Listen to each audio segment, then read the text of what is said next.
Hello, and welcome to episode 1 of my new podcast series, West Lothian and Edinburgh Creates. My very first guests are best-selling author Aidan Martin and musician/artist Mark Deans. They are also co-founders of the charity, the Scheme Livi. Welcome, guys. Thanks so much for joining me. Can you tell us a little bit about the scheme, the charity? Of course. So we use creative methods as an alternative source of support for anybody impacted by addiction, trauma, mental health, social isolation, social deprivation.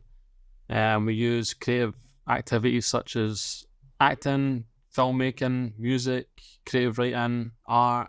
We've done Lego, we've done wrestling. We go into HMP Idlewild once a week and do a safe talking group in there. We do Pick Talk. You want to explain a bit about Pick Talk? Yeah.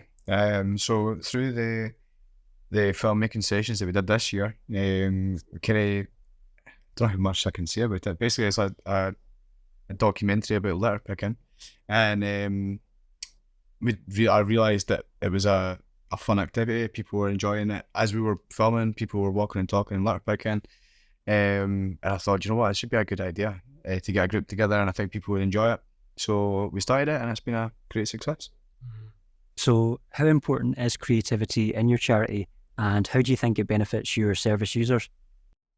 I would say creativity is at the heart of what we do, and what we wanted to do is we wanted to have a creative space that was free to access for anyone 16 or over. In the future, we'd like to support people who are under 16 as well, but right now, for anyone 16 or over, we just wanted them to have a space they could come and be creative. There are services out there that are clinical, that are recovery fellowships for people struggling with addiction. We wanted something that was different to those things. We're respectful of both of those environments. We wanted something that was just based on creativity, because creativity has been so important for ourselves and our own journeys. So I think it gives people a chance to come in without having to label themselves. They don't have to come in and talk about trauma or mental health or addiction. Sometimes they do during the creative process, and it comes out naturally for them, but they don't need to label themselves as an addict or someone with mental health issues or anything like that. They can just come along, do a bit of painting, do some acting, do some writing, whatever it is that we're doing, and they can just be free to enjoy themselves. Mm-hmm. Yeah, good. so I would agree with that. It's literally the bread and butter, like the very foundations of what we do. When we first had the idea, it was based on creativity, like the first thing we ever spoke about, because it was just before the last book came out, and we were walking and talking about it, and we were talking about what we could bring to the table, because we'd already had quite a bit of publicity for the book. Like, we could really do something here to help the area, and I was like, I would love to have somewhere that is free, that we could go and paint or bring people together in like an open space where people could just turn up. Initially, that was like in my mind, I was like, it would be great to have this space where people can just turn up and paint like a commune or something, do you know what I mean? And then just chipped away, and eventually we came up with the model that we did, and it's really working, and people open up, like especially in art groups and the filmmaking to an extent, but it's more obviously about the group and the filmmaking. I think people in the art group, it's like, I came into it, we've spoken about it before, but if you're driving in your car, you're more likely to sit and talk and not have to think about what you're talking about. It's the exact same when you're sitting painting, and they can sit and paint and just chat, and things just come out naturally, and people are supportive. The group's absolutely amazing. Yeah, I've seen evidence of both, to a lesser extent the art group, but certainly the filmmaking group. I've seen evidence of that, and it's like you say, it's a great group, great to be part of as well.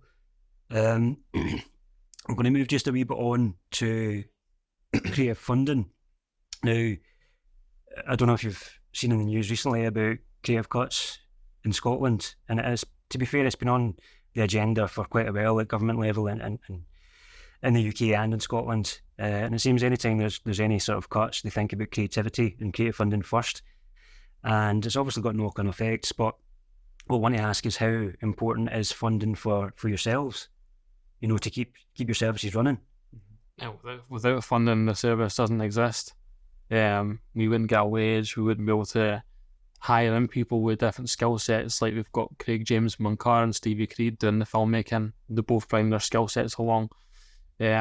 Materials, paints, paintbrushes, everything you can think of, from notepads and pens, and just the funding is literally what we need to function. So without it, we couldn't run the service. We provide a free service to, did the mass today, it was like 1,764 attendees or something like that. And that's within 18 months. Within since May last year. Yeah. And without that, that's almost 1,800 people That's incredible. that haven't had the experience that they've had in the groups.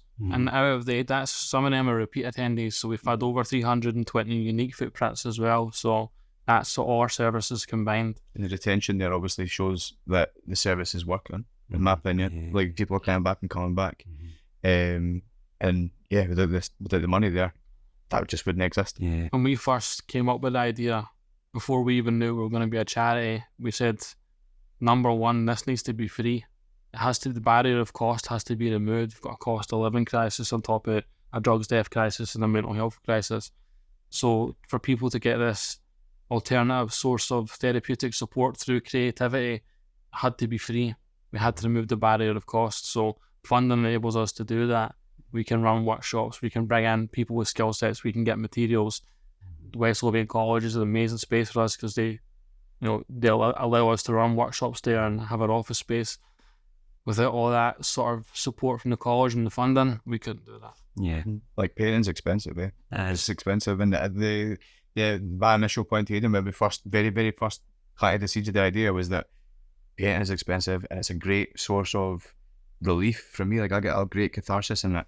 And if you want to try it, and I always say, right, see if you're going to play guitar, you will on guitar, buy a decent guitar, don't buy something that's, are you allowed to swear?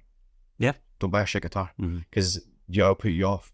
It's the exact same with painting. Like, if you want to paint well, or paint at a reasonable level where you're going to be at least a little bit happy with it, buy decent stuff. And even like £5 paints, if you try and buy 4 colours, that's 20 quid straight away. That's right. We remove that, and we give people opportunity to come in on a Friday morning and paint for free, talk and just have a laugh, and biscuits and fruit and snacks. And it's worked out exactly how we pictured it. Yeah, it's great. It's a great service. I've got nothing but praise for you. You know, I've known you guys for a while now, just 2 years or something. It's been 2 years. Yeah. And my respect for you just grown in that time. You know. Likewise, by the way. So, 100%. I want to talk a wee bit about your first book, Aidan. You're a best-selling author. Can you tell us about your debut book? Yeah, it's called Euphoric Recall. It's a addiction to recovery memoir. So it's a real life story, completely authentically real, about my experiences with addiction, abuse, growing up in working class Newtown, and not knowing my biological father, all that kind of stuff, and how I ended up in a world of addiction, and then my way out of addiction into recovery. And then Black done the front cover for the book as well. So how did you get involved with the illustration for that?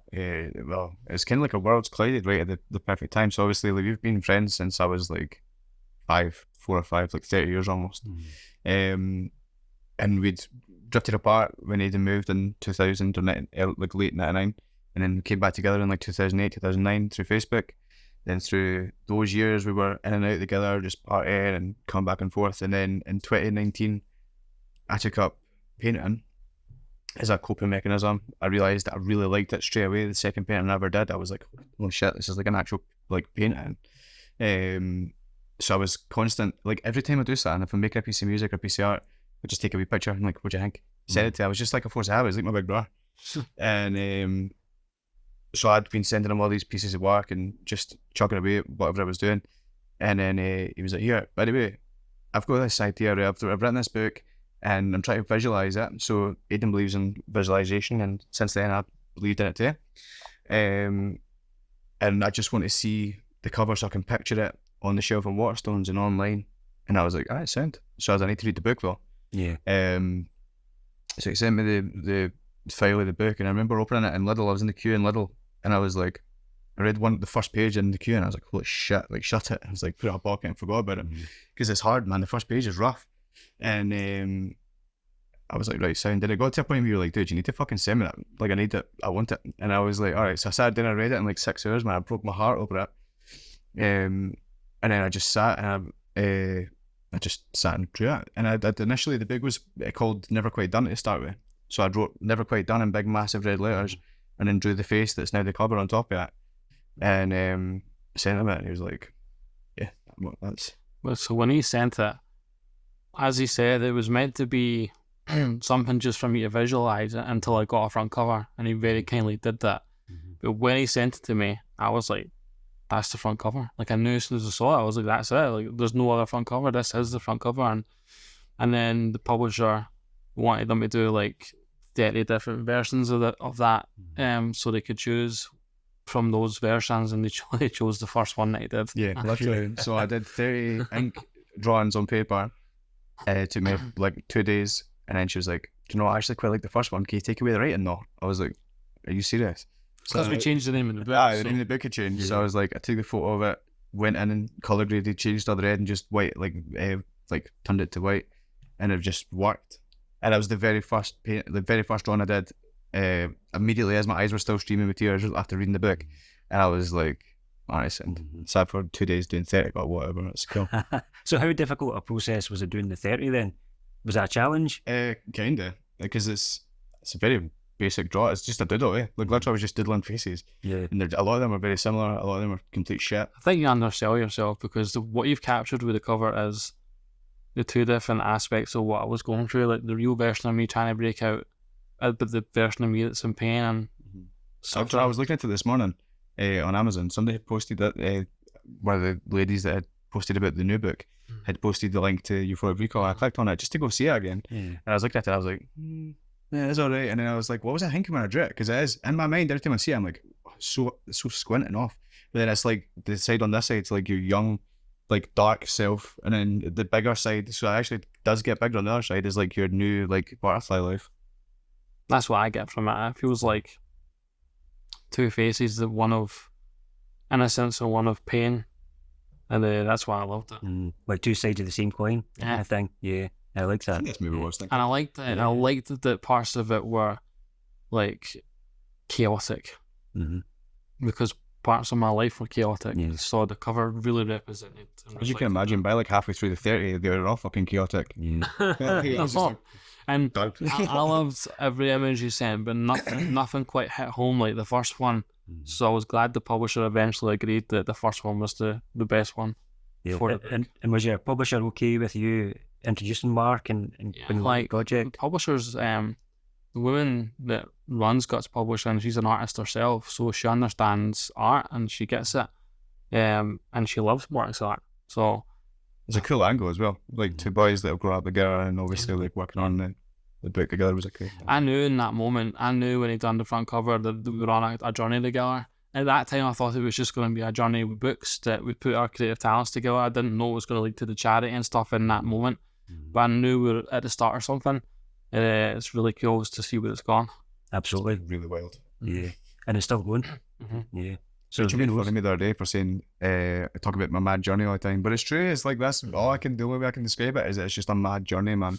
We've been on since the last book came out, and then even before that, like it was seeing it in the paper and all that kind of stuff, and just been like, wow, this is cool. And then it's like the charity and the new book and all sorts going on all the time. Does it feel surreal? Yeah, it's like total imposter syndrome every day. I've been getting imposter syndrome massively today, like about the new book. So I get that. Yeah, I think it's natural. Human nature. I never got it with the first book. Did you not? Because it was my own story. Because the second book's fiction and I've written a story and the characters are based on people I grew up with, but it's a fictional story. So now I feel like a fraud and an imposter. It's crazy. I've never gone through this kind of thing before as far as being creative, but people asked me that before and I was like, I didn't really get imposter syndrome in the first book because it was my legitimate story. You don't have to think hard about what order to put it in and just from this moment to that moment and write about it. So I never experienced that, but with this one, I'm going through a hell of a tough time mentally right now of feeling not good enough and feeling like an imposter and worrying that it's just not going to hit home the same and all that kind of stuff. So it's a different type of book, man. I guess I loved it when I read it. I love it too, and I was saying this to Ronnie earlier. I wrote it for me. That's how I know it's authentic, because I didn't look at the market and go, oh, this is what the market wants. It's a rave crime novel. You know what That's what's really required right now. I just wanted to write something. I thought I wanted to write something that I would want to read. And I grew up surrounded by all these mad characters, including him. And I thought, man, I don't need to create characters out of thin air. I've got a well of knowledge of these interesting people I grew up around, and those are the characters. And it's a fictionalized story, of course, but the characters are based really strongly on people I grew up with. It's funny, I got the book through the post last week and I opened it at the chapter that's like there's a character based on me, or loosely based on me, and I opened it up and I read that chapter. I was like, this is really weird, man. Like, it's talking about my life. That character was meant to be a cameo character, Right. and just have him in one like chapter, because I needed a character to help move a scene forward. And I personally loved writing that character so much that I turned him into a main character. And I'm hoping people like him as well. I'm not gonna. I hope people like him too. I've got the book there. I've not read it yet, but we'll find out if I like it. I'm sure you'll figure it out. You'll figure exactly what it's based on. Yeah, I'm sure I will. Yeah. Just talking about your inspiration behind the book, I wanted to ask you both really about not so much who your inspiration is now, because I'll come to that later, but who was your inspiration when you were young? Who was your creative inspiration? You know, whether it be a musician, a filmmaker, or whatever it is, who would you say inspired you the most when you were young and growing up? Mine's is easy.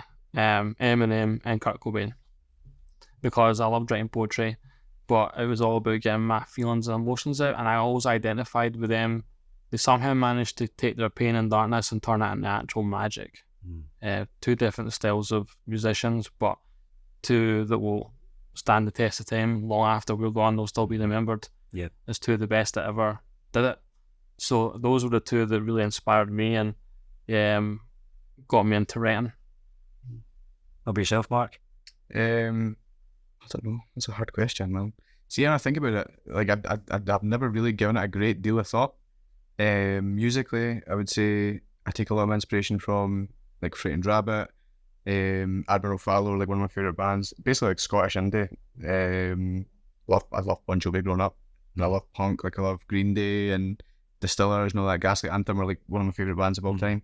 And that style of writing is like a really blue collar, like just like storytelling kind of vibe, and that's what I kind of shoot for with music. In terms of art, I don't really know, to be honest, man. My favourite artist ever is Van Gogh, because he's chaotic and I love his style and his story.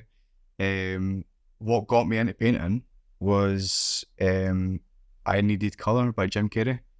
Like, it's like a 6 or 7 minute documentary on YouTube. If you've never seen it, it's amazing. And he talks about his journey into painting, and he just throws paint at canvases, man. I'm like, that is the most amazing thing I've ever seen. That's exactly what I did.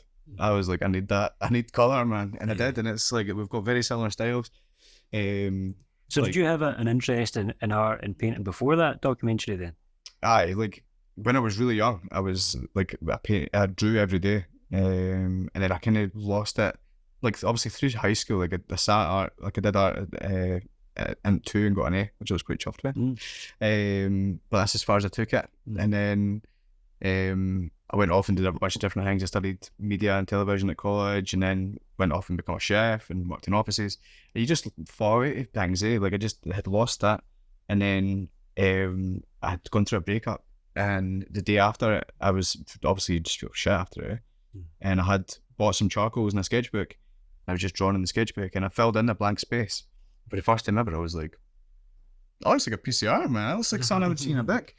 I just never stopped. Literally the day, it was the 3rd of March 2019, and I was like, I'm going to just make art from now on. And that's exactly what I did. It's quite interesting that there's a TED Talk, or an excerpt from a TED Talk that I've seen recently, and it's got a guy called Ethan Hawke, an actor, Ethan Hawke, and he talks about poetry and creativity, and the way he talks about it, it's almost like you discover when you need it, you know, whether that be you go through a troublesome relationship, or you lose somebody, and then like you might discover poetry, and it's like that really allows you to translate those feelings into something, or relate to somebody else on a certain level. And equally, it's like good things, you know, it's positivity, it's a partnership, it's a joyful experience, you know, and you can use the poetry, the songs, the art at that point to kind of emphasize or further relate with people. And I think that's really interesting as well, man. Yeah. Like, see, so kind of hijacking this. When my dad died, I just was numb for ages, and then I was like, I want to write something, because I know at that point I was writing songs all the time, and I did. He died in July, and I sat in September. I finally wrote this song, and I was like, man, it's a really pretty song. Like, it's really upbeat as well, which is really weird. called Double Downer Points. And then, yeah, that's how I grieve. That's how I deal with stuff, is making music normally, or used to be, and then now it's obviously making art. And funny wee sidebar, the other day I was sitting, Rachel playing through the album in order, and I've ended it on that song because it's a down-tuned song, and in order to play it live I would need to down-tune, and I had it sitting 10 and moved it to 11 so I could just finish on that.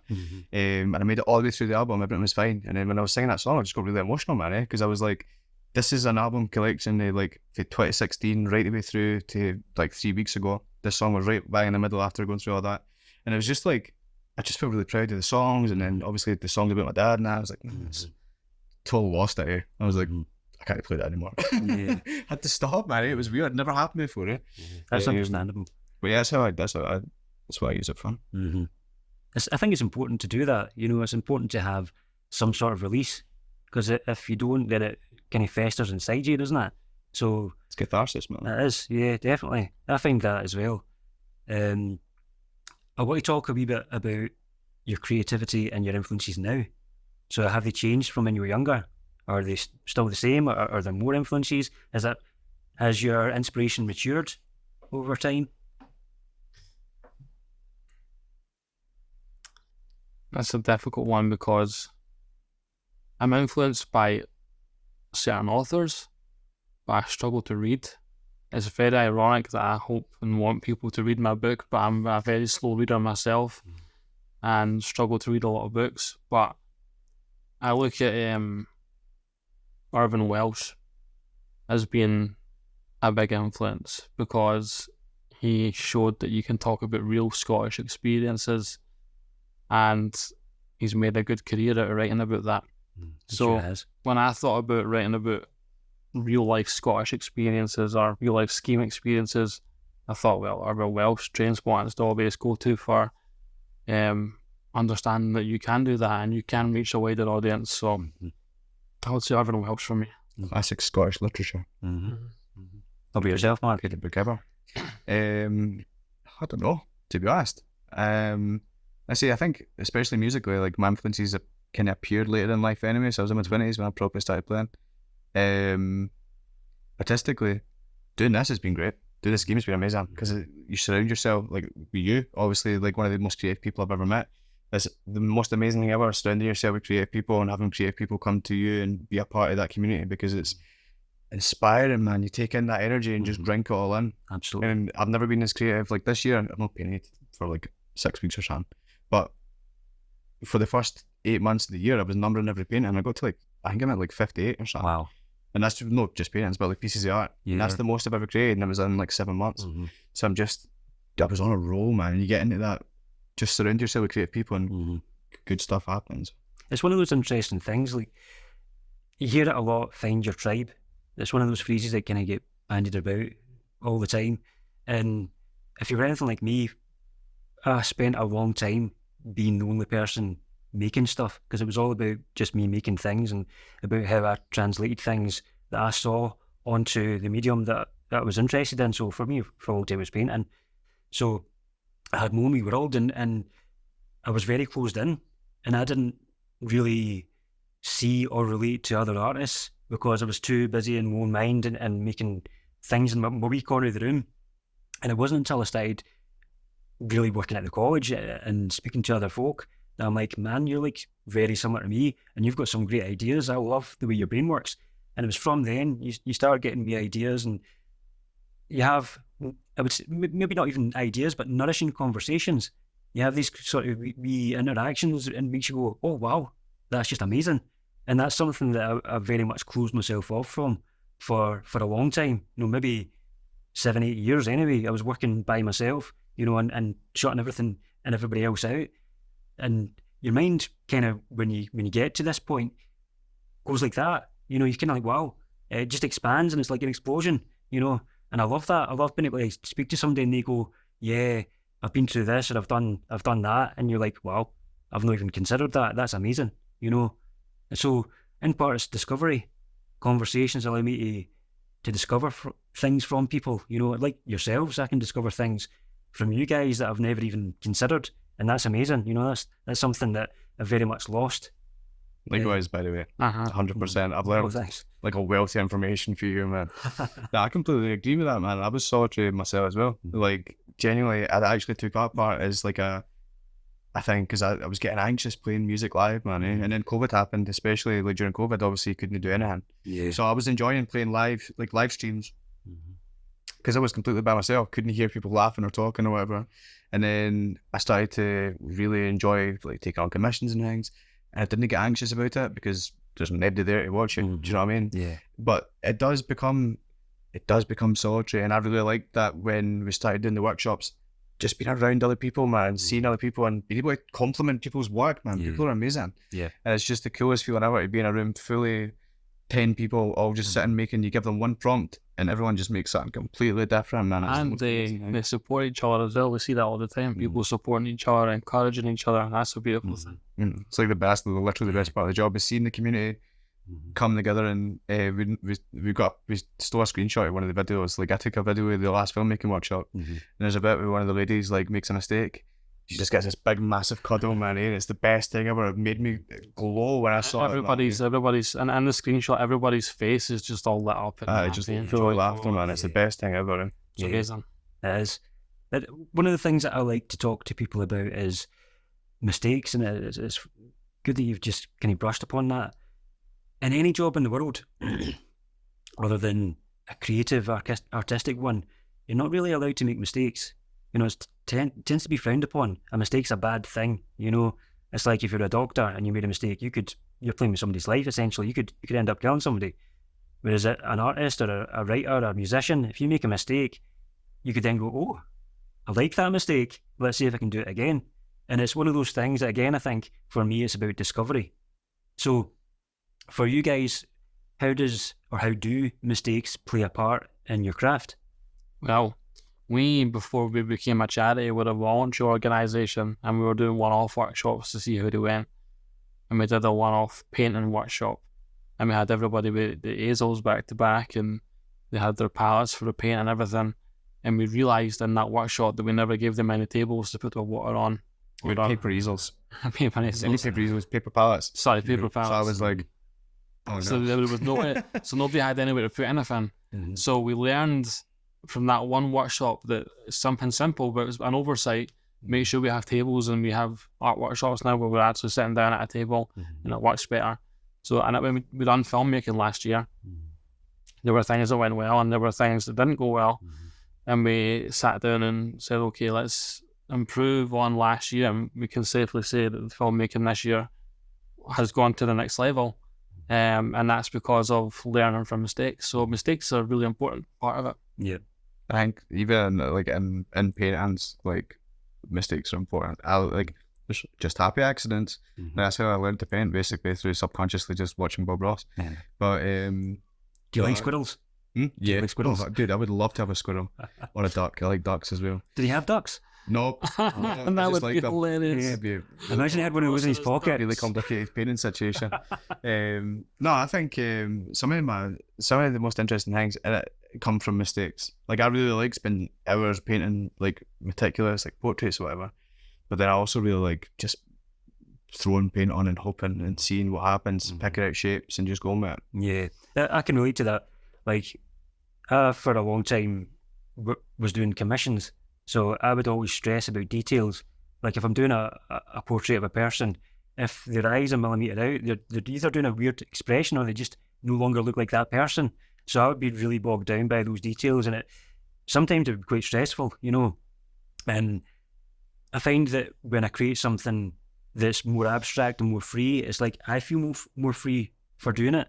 So I do a lot of comparisons between music and art, and it's interesting how you do music and art, but I try and find intentionally that sweet spot that makes me feel like I'm jamming. So like when I'm jamming, you're taking something that somebody's playing, you're listening to that, and you're reacting to that, and then you're acting by producing something new, and then they're having to do it back. So it's this almost symbiosis that you've got, not just with the other person, but like inside of you. So when I paint now, I'm trying to find that feeling. I'm trying to do something that's about acting and creating something, and then reacting to what I've just created. And sometimes it's a really easy process. and sometimes it takes a bit longer, but that's okay. It's like, how long does art take? You know, When's it ever really finished? that's it. Yeah, and that's another thing. That's another question, maybe for another time. It's a hard thing to decide when it's finished. But what I wanted to talk about was your process this time in terms of the illustration. How did it differ this time compared to last time? Well, can I talk about the internal illustrations first? Yeah, absolutely. So, Aidan was like, going to send off, I wanted to do 12 pieces of art this time. When he says send off, he means my agent was going to send off the pitch to publishers, and in order to pitch it as a graphic novel, we had to have the illustrations with the words. Okay. The words were there, the illustrations weren't yet there. Yeah, so that's the context before he tells you this. Yeah, so basically, I procrastinated really badly, right? And I got to the point after like 6 months where Aidan was like, "Dude, let's just go in 3 days," and I was like, "Oh no, I've not done any." Right? So the internal paintings were done. I'd read the book already, so I wasn't too stressed. I knew like roughly what I wanted to do. Kinda. I did the first one and I was like, I really like that, chapter 1. I just worked by chapter by chapter by chapter and did 12 in 2 days. Excellent. I dare say that stress produced some brilliant work. I'm really proud of it, man. Like, some of them are a bit bonkers, but like I think the stress. They're the best kind of bonkers though, because every single picture fits the chapter, and I can't imagine the words without the art. Joe put me off for 6 months, right? There was a period right at the very beginning where we were talking about it where he was like, there's a fight scene and I want that fight scene painted, and I was like, I can't fucking paint a fight scene, man. And I was thinking about the chapter and I made it the most simple thing you could ever imagine. Boof. And I was like, what about that? And he was like, that's actually good. And I was like, boof. Love it. I'm not going to give any spoilers, but what he painted works for the story. The actual cover, so for ages, so in 2020 I was painting these big massive canvases, and I did one that was like a big blue guy with tentacles and like stripes coming off him and that, and Aidan was like, that would be cool for the next book, man, that'd be a cool cover. So for like 4 years in my mind I've been picturing this cover, and then about, I don't know, like 3-4 months ago he came in like, publisher's great with all the internal art, but she wants you to redo the cover, she wants it something made it. No, we do it just something different. It's something different. She suggested, and I agreed with her, that because the story was about a bunch of lads and not just one individual, they wish she'd had something like, there's a picture of the Joy Division guys on a bridge. It's very cool, but also very sort of stark. Very edgy. And edgy, and she said something like that. Obviously not rip it off, but just in that kind of world. And then Mark fucking aced it. Almost sarcastically put him on the bridge. Just as that, but I really liked it. We were sat in our temporary office, which we survived over the summer. And I was like, right, now's the time. So we stuck on rave tunes. We were just sitting like literally across the table, like if you hear it there. And we're just sitting talking shit and listening to music. I just started painting. It was just like, I liked the watercolour and made it look, in my mind I was like, right, these are like pure cloudy boys. And it looks like it's rain. And I really like this wee, like I really enjoy just picking out like wee details and black figures. So I painted them completely in black first and then went through and picked out wee details to give them some life. Also, thank you for your help with the art, because you helped. I don't know what's the technical term for what you did. I don't know. I photographed them. Yeah, it's not that technical. I just photographed them. Just for a noob like me. It's a camera. Yeah, no, the camera took the photos. No, take it to another level. Yeah, that's good. The pictures look amazing. Yeah, that's good. I'm glad you like them. Yeah. So I'm keeping a wee eye on the time here because I'm making sure that we don't overrun too much. I wanted to ask, for anyone who's listening who might be interested in maybe taking the first steps towards setting up a charity, a creative charity in particular, do you have any sort of advice you would give them? Any things to look out for? Anything like that? I think just be aware that we thought we were going to do it in 3 months, and it took nearly 2 years. So just be aware that it takes time and effort. You need to get a board of people together with different skill sets, because you need a chairperson, you need a treasurer, you need a secretary. It can't just be people you know and your pals. It has to be people that hold you accountable. So getting a board is important. Checking out your local area to make sure you're not duplicating anything else that's out there. So we made sure there wasn't a service like us. Looking at what funders you'll approach for funding and having a plan about what funds you might need. If you want to run a charity, funders will always look for you to have a track record. So if you're able to do any like one-off events to show that people will turn up. And that's quite good. We did that as a voluntary organisation. We did 3 one-off events. We did a writing workshop, a painting one, and a filmmaking one. And each time people came. So when we were going to the charity regulator Oscar to get charitable status, we could evidence that people came and enjoyed it and got something from it. And the same with funders, we were able to go to funders and say, look, people have come and they will benefit. So do your research, make sure there's nothing else like what you're doing in your area. Or if there is something that's like what you want to do, make sure there is a reasonable need to have both of you there. If there was another creative charity in West Lothian, then we wouldn't have been able to set up because it would have just been duplicating something else. Definitely, get aboard, check out funders, where you're going to get your funding from, and make sure there's a need for the service. Be patient, and if you really want it, stick with it, because there were loads of times when I felt like this isn't going to happen. Same way going writing a book or whatever, you get periods of doubt. But if you really care about it and you really believe in it, I would say just keep going through that and it will eventually come to fruition. Network. Network is so important. We went around so many other services, not just in West Lothian, but beyond, services that also supported people impacted by the same things, that, like addiction, mental health, trauma, all that. But any service we thought of which was relevant to visit, we went and put a face to the charity. This is us.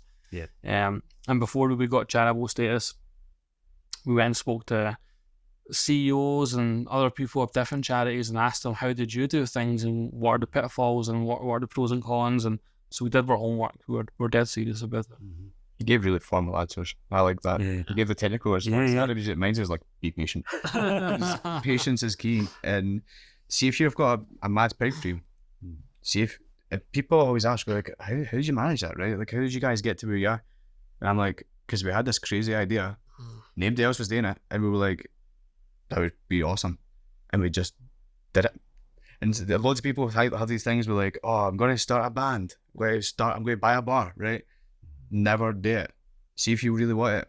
Like, I love my job. I've never loved a job before like I love this. It's the most amazing thing I've ever done. I'm meeting so many exciting people every single day. And it's just through sticking to our guns. Having that idea. Like, I get to work with my best mate every day, man. That's the coolest thing ever. It's amazing. You know what I mean? And it's because we stuck to our guns, we were patient, and we stuck to the idea. And we knew straight away, man, I was like, we're on to Sam. And so many people, I worked in an office before as well, so I was there for the second we had that idea. And people were like, I was like, oh, I've had this, like, me and me, I had this idea, man, we're going to start a creative charity. Everyone was like, aye, all right, sound. And then a year passed, and they're like, how's the charity going? I'm like, get in there, done the constitution, got the board, etc. Like, okay, I sent. I remember I was sitting in the office when I got the email for the charity regulator, and I was like, oh, fuck yous. Like, genuinely, I was like, that's the best, one of the best feelings I've ever had in my life. Because there was a woman I used to sit next to, really nice woman, really like motherly, and she was just like my work boy. And she'd been asking all the time, like constantly, no like intrusively like everyone else. I mean, like, she was proper supportive. And as soon as I got the email, I went on up to her and I showed her it, and she was like, and stood up and gave me this big hug, man. I was like, that's great. Yeah, also, like, we had at that point a board, me and Mark. You were the first person to get the email. No, I was buzzing. I was like, oh my god! And it was just the coolest thing ever. Then Nice. it's a cool feeling. So be patient. Be patient. And stick to your guns. And it's interesting you said, I'm going to. Just when you're talking about other people that want to do something, I'm going to do this. It's always that thing.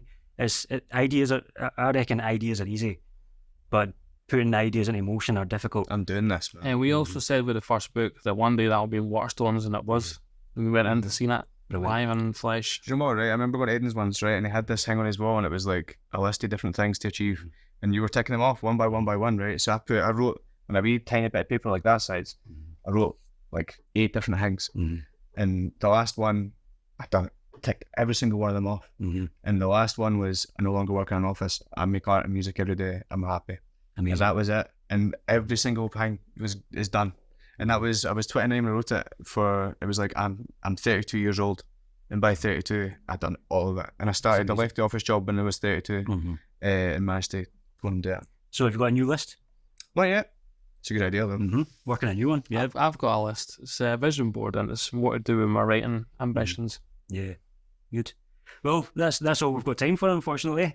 I'd love to ask you more questions because I'm genuinely interested. It's been brilliant, man. It's good to have you. Thanks for having us. And I've eased into it as well because I think I was more nervous than you guys at the beginning. I was nervous. You made me feel very calm. Oh, that's good. I'm glad. Yeah. So just before we go, where can we get your book for the audience listening? So you could go straight to the publisher, gutspublishing.com, and order from there. You can go to Amazon and order from there. You can go on Waterstone's website and order from there. Hopefully at some point it'll be in store at Waterstone's, but for now you can go in the store and order it, or you can go online and order it. If you're ordering Guts, there's a good chance you'll get it before the actual release date. Yeah, I got mine early. It's good. Yay. Because it's not actually out until the 1st of October, but people that order from the publisher have been getting it early. So those are the places to get it. It's available in paperback and Kindle. Yeah. Mine arrived 2 days ago, and I put it in here so that I wouldn't forget it. So it's been sitting here for 2 days. Smart. Yeah, but it means I've not had a chance to read it. Oh. So it's going to come away. And I'm like you, I'm a slow reader. So it'll take me a while, but I'll enjoy it. Well, hopefully. Hopefully you enjoy it. Hopefully enjoy it. When the podcast goes out, like, oh God. I know. This is so terrible. No. There's not a chance. No, I'm kidding. Yeah, I don't think so. So thanks very much, guys. It's been a pleasure to have you on. It's been amazing. And I'd love to do it again if you would be up for it. Maybe sometime in the future if this is still going. It'd be great to, because I've got loads of more questions that I'd like to ask you, but you know, 100%. time runs out. So thanks again. Thank you, man. My pleasure, man. Cheers. Join us next time. See you later.